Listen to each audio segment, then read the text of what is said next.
Hello friends, welcome back to my YouTube channel Toppers World.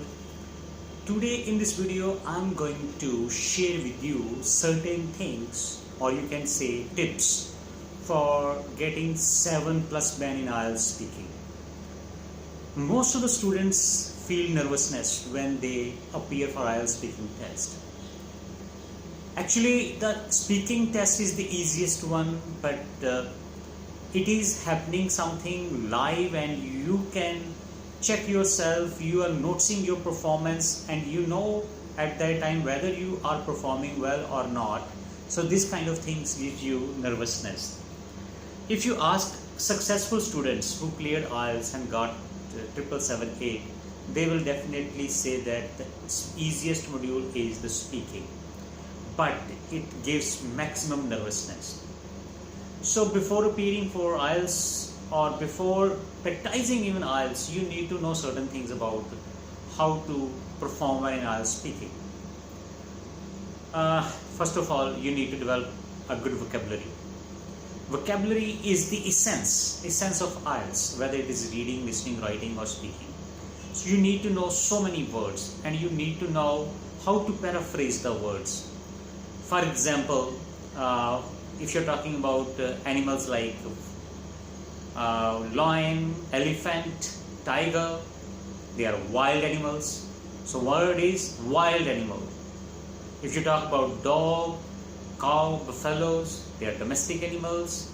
If you talk about dogs and cats, they are pet animals. So this is called a way of paraphrasing, means categorizing the words or try to know about different words for simple kind of things. So most of the students, what they do when they speak in English or perform in IELTS speaking test, they use very low level words like, dislike, sad, good, bad. For most of the things they say good. The food was good, the dress was good, Taj Mahal was a very good building, the movie was very good.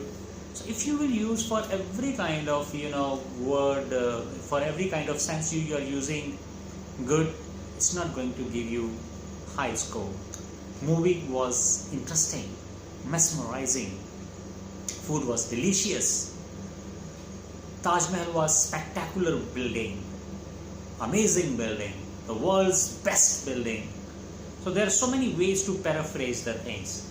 You need to practice these things and try to find out the alternative words that you can use to express your ideas and thoughts. So the tip number one is that you need to expand your vocabulary. Learn as many as words and learn the words with emotions. Know their accurate use, where those words have to be used. You cannot use word like consume and use both are same. No. I use petrol in my car. I consume petrol in my car. No, it's not right way. I utilize petrol. I consume food. I can't say I use food. Consume means eat. So there is a difference. When we see the synonyms, we try to think that all the synonyms are 100% same in meaning. No, there are differences.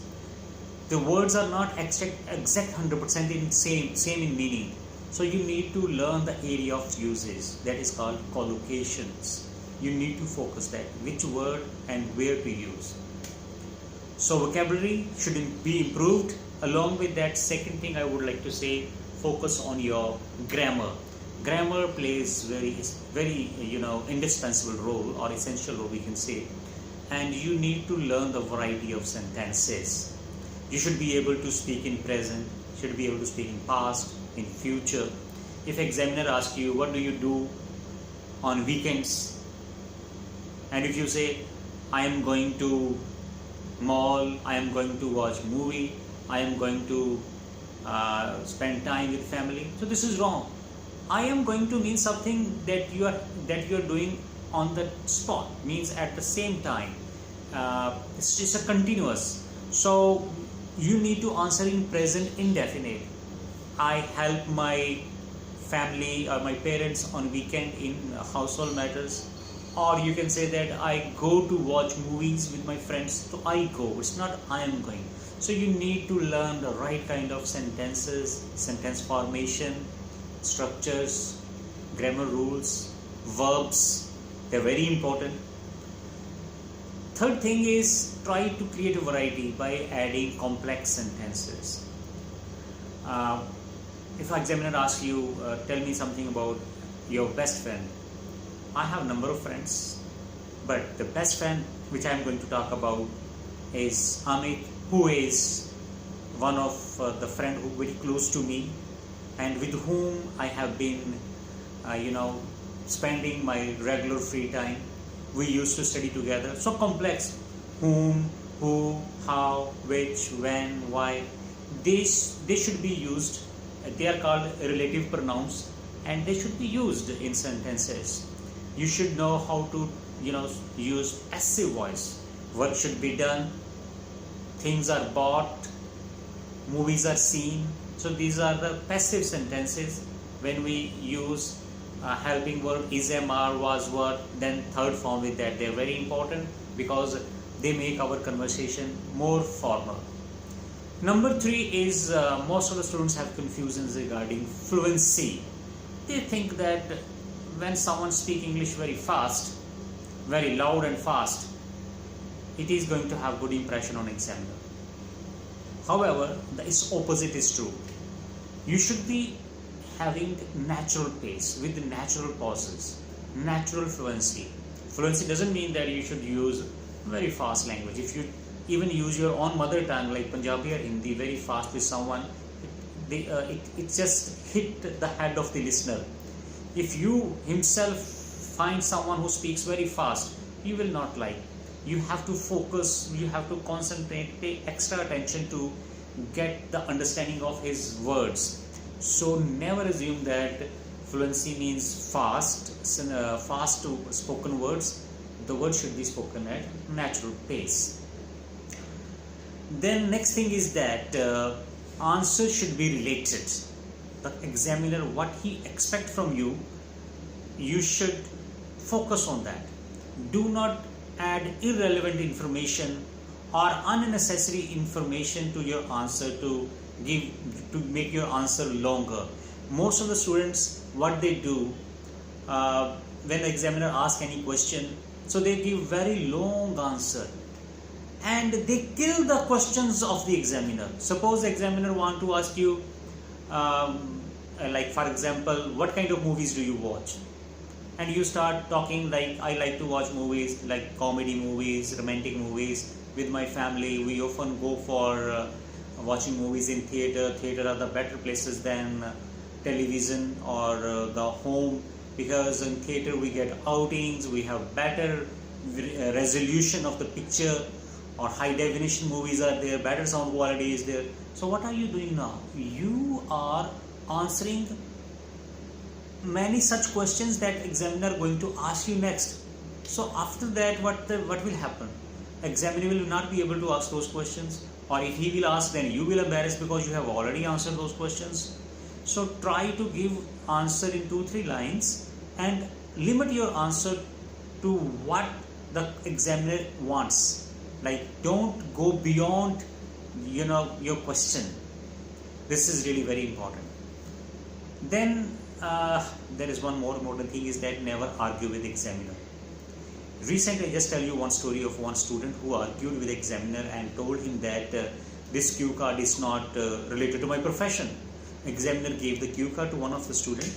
The student got listening 6, reading 6, and 6.5 in writing. And you know how many he got in speaking? 0.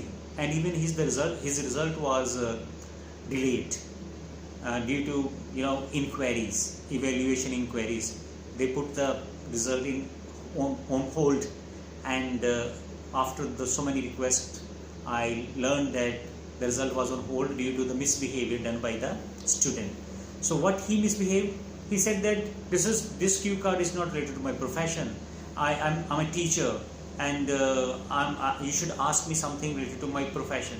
So I don't know what happens to the student over there who argue, because the topic was that speak about a situation Speak about the topic that he was got in that exam time. Speak about a situation when you took a wrong decision. So he didn't get any idea, and he said that please change my topic. The examiner told him that it's not possible. Exam cue cards cannot be changed, and you need to speak whatever you know. And he didn't speak and said that this does not relate to my profession, or this does not relate to my relate to me. I'm not able to speak on this. And after that, some arguments took place between both of them, and later on he was disqualified. So the most important tip is never argue with the examiner.